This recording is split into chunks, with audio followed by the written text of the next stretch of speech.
What do you think happens when we die, Keanu Reeves? I know that the ones who love us will miss us. Hollywood's most beloved actor carries secrets that would break most people.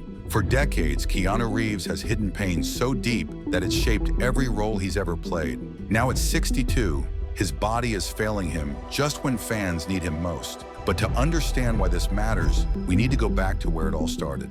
September 2nd, 1964. Beirut, Lebanon. A baby boy enters the world already destined for abandonment. His mother, Patricia, worked as a costume designer. His father, Samuel, was a geologist from Hawaii with Chinese heritage. They named him Keanu, which means cool breeze over the mountains in Hawaiian. Little did they know this child would need that coolness to survive what was coming. When Keanu turned 2, everything fell apart. His parents divorced, and his father made a choice that would haunt the family forever. Samuel Reeves didn't just leave, he disappeared into a world of Soon after, he was arrested at a Hawaiian airport for selling.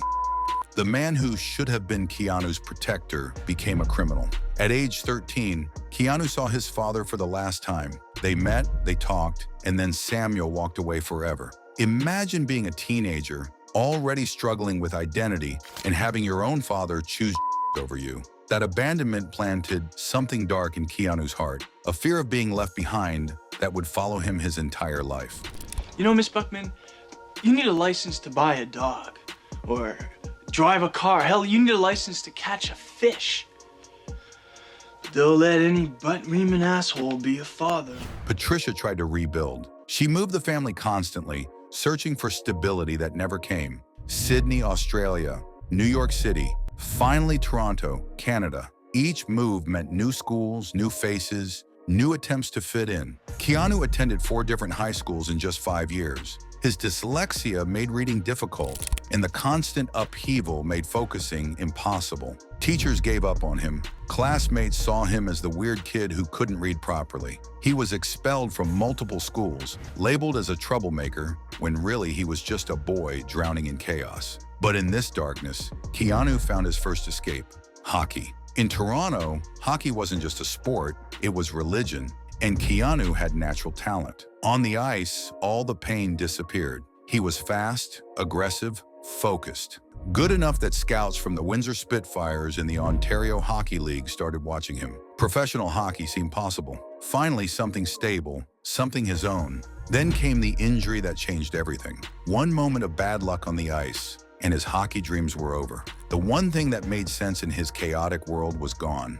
Most teenagers would have given up completely, but Keanu did something unexpected. He turned to acting. His mother's work in costume design had exposed him to the entertainment world. He'd seen how stories could transport people, how performances could make others feel less alone. Maybe this was his new path. Maybe he could use all that pain for something meaningful. At 17, Keanu made the boldest decision of his young life. He dropped out of high school completely and threw himself into acting. His first real role came in 1984 with a small part in the Canadian TV series Hanging In. It wasn't glamorous, but it was a start. He also landed a Coca-Cola commercial and worked as a correspondent for a CBC youth series called Going Great. Hey, I'm proud of you, really proud. A Coke. Great race. Who's your coach? My dad. These weren't breakthrough roles, but they taught him something crucial. He could take all that childhood pain and channel it into performance. Every character he played carried a piece of that abandoned boy from Beirut. The constant moving had taught him to adapt quickly. The dyslexia had taught him to find other ways to understand stories. The abandonment had taught him empathy for outsiders and misfits. By 1985, Keanu was performing Shakespeare at the Leah Poslan's Theater in North York, playing Mercutio in Romeo and Juliet. Classical theater was demanding, but it gave him tools he'd use for the rest of his career. He learned to project emotion without relying on flashy dialogue. He learned that sometimes silence said more than words. During this period, Keanu even considered changing his name. Agents told him, Keanu Reeves sounded too exotic, too hard for American audiences to remember, but he refused. After everything he'd lost, his name was one of the few connections to his father he had left. That decision said everything about who he was becoming, someone who wouldn't compromise his identity for success. His first major film breakthrough came in 1986 with River's Edge. a dark crime drama about teenagers dealing with. Keanu played Matt, a conflicted friend of the killer. It wasn't a leading role, but critics noticed something different about his performance. He brought a quiet intensity that felt authentic, like he understood what it meant to live with dark secrets. 2 years later came Permanent Record, where Keanu played a teenager dealing with his best friend's suicide. The role hit close to home. He knew what it felt like to lose someone important, to question why people leave. His performance was raw and honest in a way that surprised Hollywood executives who expected pretty faces to deliver pretty performances. But everything changed in 1989 with Bill and Ted's Excellent Adventure. The science fiction comedy about two high school slackers traveling through time seemed like a throwaway project. Keanu auditioned for Ted alongside Alex Winter, and their chemistry was immediate. They bonded over bass guitars and motorcycles, and that genuine friendship translated onto screen. Nobody expected the film to succeed.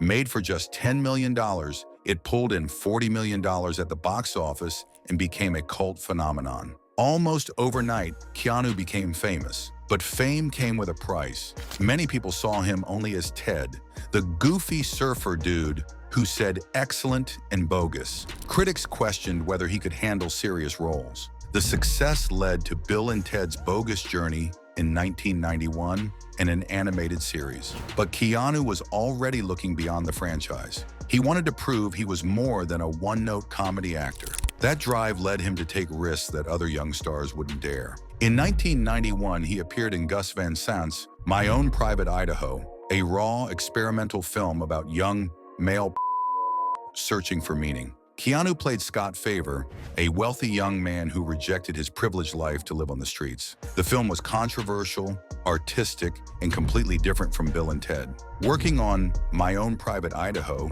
introduced Keanu to River Phoenix, an actor his own age who shared his commitment to challenging roles. They became close friends, bonding over their shared experiences of unconventional childhoods and their determination to be taken seriously as actors. This friendship would become one of the most important relationships in Keanu's life and one of his greatest sources of pain. The same year brought Point Break, directed by Catherine Bigelow. Keanu played Johnny Utah, an FBI agent going undercover to catch a gang of bank-robbing surfers led by Patrick Swayze's Bodie. The role required intense physical training and showcased a different side of his acting, the action hero potential that would define much of his later career. Point Break was a hit, earning over $83 million worldwide and proving that Keanu could carry an action film. But he still wasn't satisfied. He continued taking risks, turning down easy sequels to pursue more challenging projects. This pattern would repeat throughout his career, success followed by artistic choices that confused Hollywood but revealed his true character. October 31st, 1993, Halloween night. Keanu Reeves received a phone call that would haunt him forever. His best friend River Phoenix was dead. River had been at the Viper Room, a trendy club in West Hollywood owned by Johnny Depp. He was supposed to perform with a band that included members of the Red Hot Chili Peppers. It should have been a night of music and celebration. Instead, it became a nightmare. River had been on a dangerous drug binge, mixing. He hadn't slept for days. As the night progressed, he began feeling sick. Around 1 a.m., he walked outside the club and collapsed on the sidewalk. His body started convulsing. His brother Joaquin called 911, but paramedics couldn't save him. River Phoenix was pronounced dead at Cedars-Sinai Medical Center at 1:51 a.m. He was 23 years old. For Keanu, losing River was more than losing a friend. It was losing someone who understood him completely. They had shared the experience of unconventional childhoods, of being taken seriously in Hollywood, of wanting to create meaningful art. River's death from also triggered painful memories of Keanu's father, who had chosen over family. The loss changed Keanu profoundly. He became more private, more protective of the people he loved. He rarely spoke about River publicly, but when he did, the pain was evident. Years later, he would still struggle to discuss that night without his voice breaking. But tragedy wasn't finished with Keanu Reeves. In 1998, while filming The Matrix, Keanu met Jennifer Syme. She worked as an assistant to director David Lynch and was immediately drawn to Keanu's quiet intensity. They fell in love quickly and deeply. Jennifer understood the entertainment industry, but wasn't consumed by fame. She grounded him in ways he hadn't experienced before. In 1999, Jennifer became pregnant. For the first time in his adult life, Keanu dared to imagine a stable, happy future. He was going to be a father. They planned their life together, discussing names and nursery designs. The baby was due around Christmas. It seemed like the perfect gift after so much pain. But on December 24, 1999, their daughter Ava Archer Syme Reeves was stillborn. The loss was devastating. After experiencing so much abandonment in his own childhood, Keanu had dreamed of giving a child the stable, loving home he'd never had.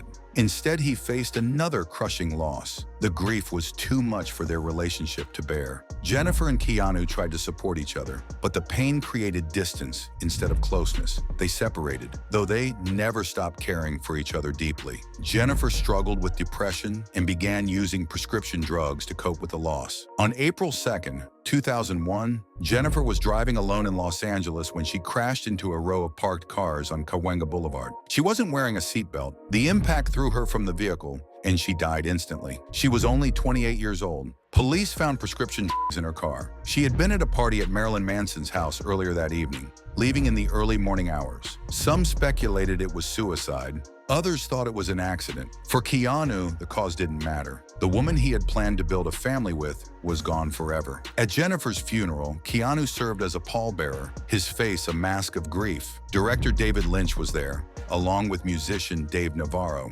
Lynch later dedicated his film Mulholland Drive to Jennifer's memory. But no tribute could fill the hole her death left in Keanu's life. In less than a decade, Keanu had lost his best friend to and the love of his life to a tragic accident. He had dreamed of being a father only to lose his daughter before she ever drew breath. Most people would have been destroyed by such losses, but Keanu did something remarkable. He turned his pain into compassion for others. By 1999, Keanu needed something to channel his grief into. The Matrix became that outlet, though he couldn't have known it at the time. The Wachowski sisters had created a script that asked profound questions about reality, fate, and free will. Themes that resonated deeply with someone who had experienced so much loss. Playing Neo required months of intensive martial arts training. Keanu learned wire work, kung fu, and complex choreography. The physical demands were exactly what he needed, a way to exhaust his body so his mind could find peace. He performed most of his own stunts,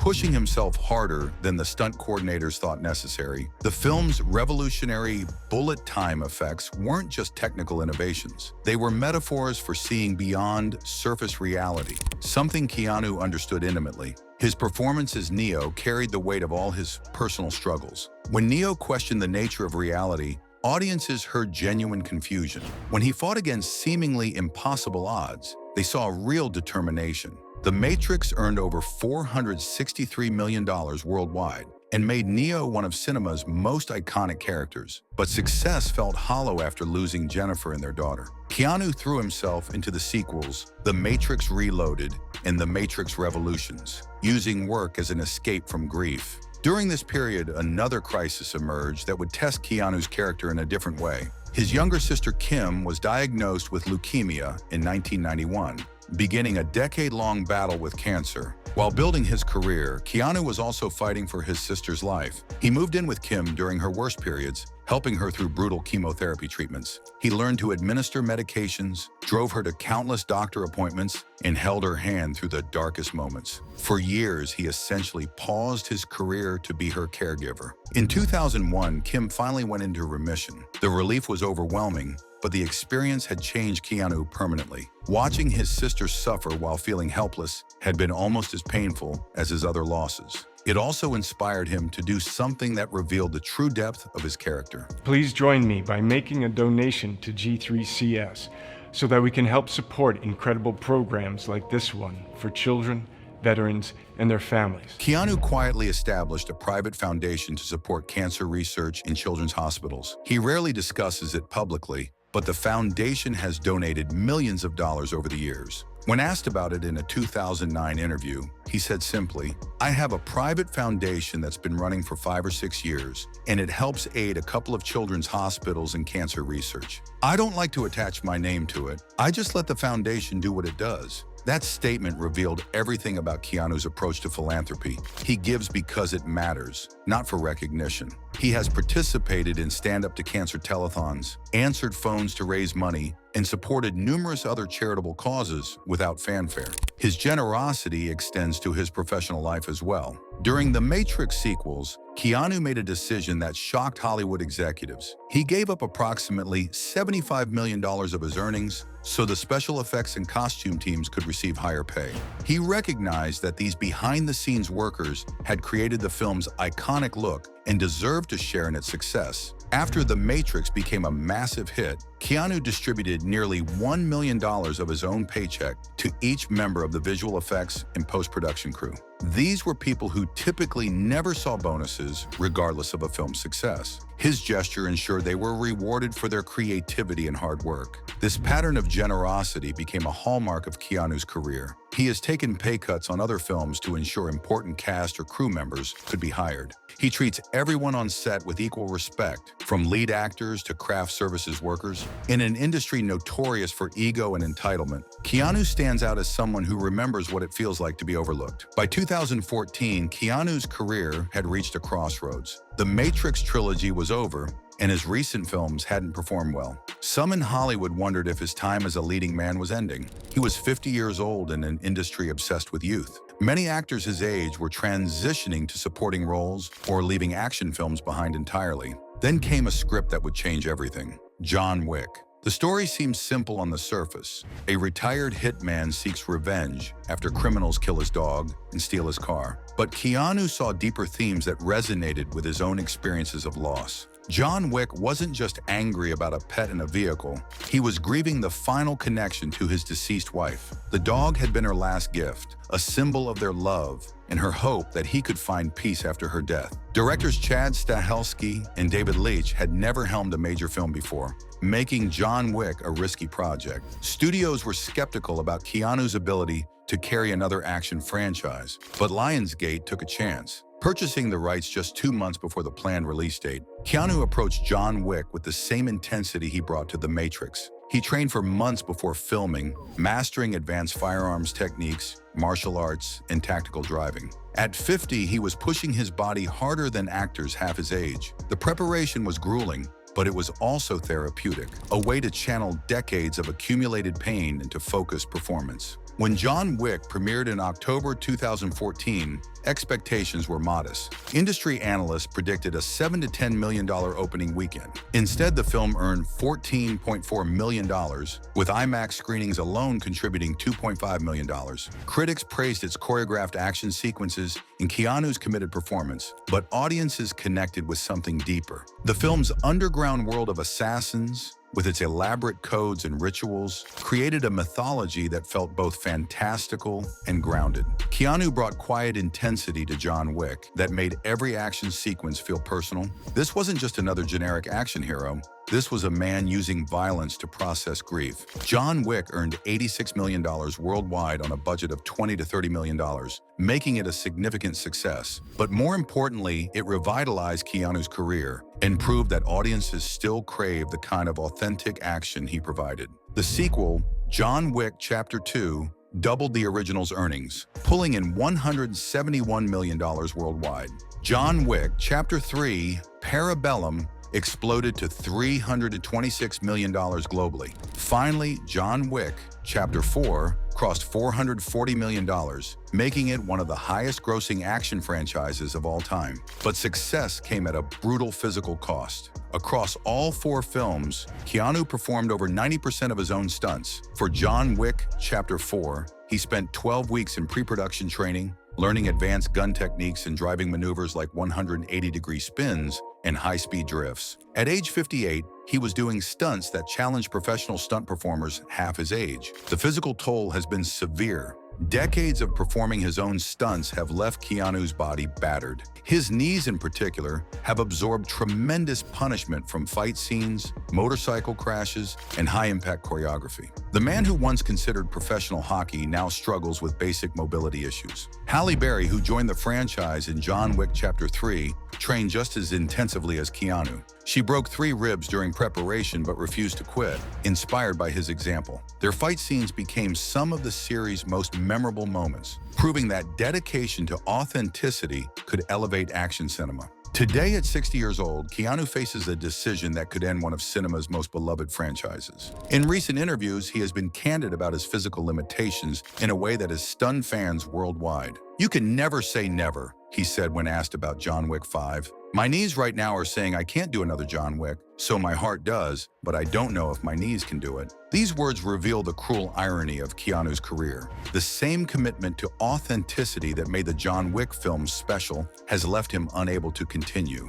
After decades of refusing stunt doubles and insisting on doing his own action sequences, his body is finally forcing him to stop. The implications go beyond one actor's physical limitations. The John Wick franchise has redefined modern action cinema, proving that audiences still hunger for practical effects and authentic performances over CGI spectacle. Keanu's willingness to put his body on the line created a template that influenced countless other films and actors. But his hesitation about continuing reveals something deeper about his character. Most actors would simply use more stunt doubles and creative editing to hide their limitations. Keanu refuses to compromise the integrity of the character or franchise, even if it means walking away from guaranteed success. However, he hasn't completely closed the door on the John Wick universe. He has already filmed a cameo appearance in Ballerina, a spin-off starring Ana de Armas, scheduled for release in 2025. This allows him to maintain connection to the world he helped create without subjecting his body to the full demands of a lead role. The Ballerina cameo represents a compromise between Keanu's desire to honor the franchise